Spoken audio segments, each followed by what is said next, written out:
Hi there, welcome back to St. Thomas Aquinas for Everyone. I'm Dave Palmer, and we are now finished with the theological virtues, moving into the cardinal virtues. And as I've mentioned a couple of times, you should have these memorized. Prudence, justice, fortitude, temperance, just like certain things that I think we need to commit to memory if we're going to be strong in our faith. I think it's good to be able to, talk to people about these and have them memorized. So anyways, we will start with the most important of the cardinal virtues, and that is prudence. And let me get into my next slide here. Prudence, when you think of it, certain ideas may pop into your mind as far as what a prudent person is, and basically I think most of us would think that a prudent person makes good decisions, right? You got two choices, you have a contingency, I guess you could say, and I can go this way or I can go that way. It's the whole thing about having the angel and the devil on each shoulder, and you kind of know something's telling you to go the right way. It's conscience, of course, but prudence is helping you make that decision. So it's a virtue. Sometimes prudence can be used negatively, like that person is so prude, they're just not with it, like the old prude lady, the church lady kind of person. And sometimes it could be as simple as making a good decision about wearing a seatbelt, or what have you, driving the speed limit, or that kind of thing. So prudence, as we'll see, is basically making that decision making quality inside of that a person acquires. And then this one, a guy's at a party and he says, "No more for me, thanks, I have to drive." So it says prudence is the ability to regulate and discipline oneself through the exercise of reason as to act with prudence. Okay, so that's that. Now let's see what Thomas has to say. First of all, he asks in Secunda Secundae 47.4, question 47, article 4, whether prudence is a virtue. And you probably can figure out how he's going to go on this one, but what exactly does it mean? And it's really interesting because I could show you that diagram of matter and form with Aristotle and Plato and how they differed. Matter and form is really important. Like with this pen, it has matter, it has form, right? Everything. I have matter and form, so do you. But Thomas is going to go at it this way. He says, virtue is that which makes its possessor good, as we've already learned, and his work good likewise. Now, good may be understood in a twofold sense. First, materially, for the thing that is good. Secondly, formally, under the aspect of good.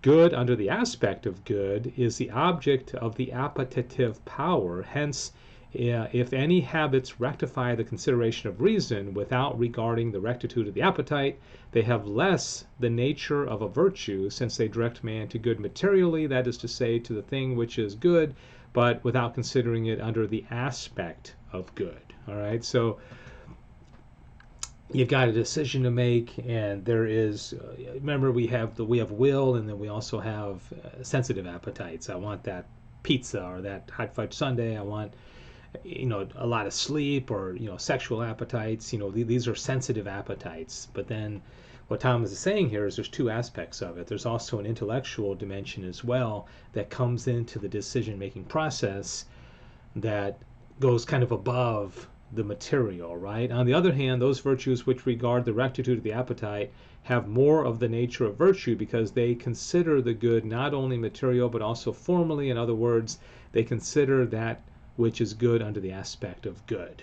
All right, so an animal, a dog or a cat or a raccoon, has sensitive appetites. They want food, they want sleep, they have sexual desires as well. We as rational creatures have the intellectual virtues, and prudence, even though it's a cardinal virtue, is an intellectual virtue, and it works hand in hand with the moral virtues such as temperance or fortitude or patience, or these kind of things, right? Does that make sense? Now, it belongs to prudence to apply right reason to action, and this is not done without a right appetite. Hence, prudence has the nature of virtue, not only as the other intellectual virtues have it, but also the moral virtues have it, among which virtues it is enumerated. So it is a cardinal virtue, it is an intellectual virtue, it is a moral virtue. That's why it's so important, is that it really kind of transcends all the different types. It's not a theological virtue, but it is all of those other ones. All right, so anyways, hopefully that makes sense.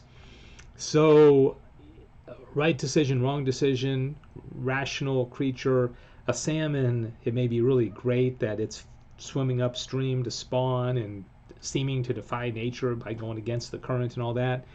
But that's not prudence. That's because there's no intellectual aspect to that decision that it's making. It's just kind of following instinct, which has to do with teleology, which we've talked about before.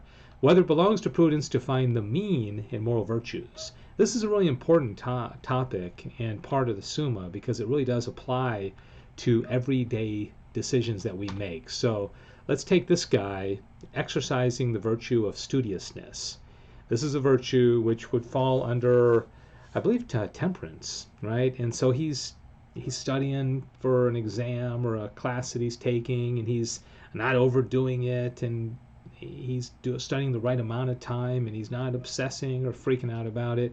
Now, there's two vices, one on each side of this, and one of them is laziness. The guy's got a test tomorrow, and he's, lying on the couch watching TV, falling asleep, and so that would be kind of a physical sloth kind of thing. The other sin against studiousness would be what Thomas would call curiosity, where we try to know too much. The tabloid magazines are a classical example of this. You don't really need to know about these stars' lives. You don't need to know all the details of that famous murder that happened. Or I remember this when the O.J. Simpson trial was going on, and I bought into it as well. Everybody was fascinated with all the details of, O.J. Simpson and his wife and all the other players. And do we really need to know all that? I mean, did it impact our lives? Seriously? Anyway, that's just one example. Okay, the proper end of each moral virtue consists precisely in conformity with right reason, for temperance intends that man should not stray from reason for the sake of his concupiscences. Fortitude, that he should not stray from the right judgment of reason through fear or daring. Moreover, this end is appointed to man according to natural reason, since natural reason dictates to each one that he should act according to reason. But it belongs to the ruling of prudence to decide in what manner and by what means man should obtain the mean of reason in his deeds.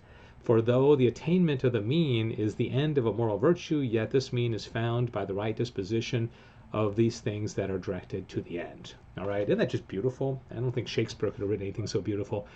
That everything's directed to the end, every decision we make. But we need prudence in order to decide ultimately. Okay, we're drawn to this, we're drawn to that.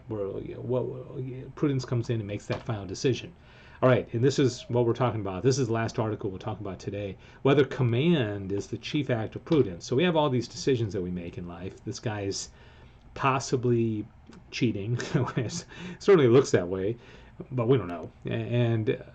But so he's got to make a decision. Is he going to cheat? Is he not? Right? So moral decision that he has to make. Apparently, a couple of the girls in the class are onto him, but the one he's stealing from apparently is not. So Thomas says prudence is right reason applied to action. Hence, that which is the chief act of reason in regard to action must needs be the chief act of prudence. Now, there are three such acts. The first is to take counsel. Okay, so in this case, that guy is thinking about cheating, and he thinks about the advice that he's been given, so he exercises counsel. Okay, should I do it or not? Which belongs to discovery, for counsel is an act of inquiry. The second act is to judge of what one has discovered. Okay, so now the conscience kind of kicks in, and I got to determine what I want to do, right? And this is an act of the speculative reason, but the practical reason, which is directed to action, goes further, and its third act is to command, which consists in applying to action the things counseled and judged. And since this act approaches nearer to the end of the practical reason, it follows that it is the chief act of the practical reason and consequently of prudence. So prudence has to do with command, but you see things are going on in our decision-making process before prudence kicks in.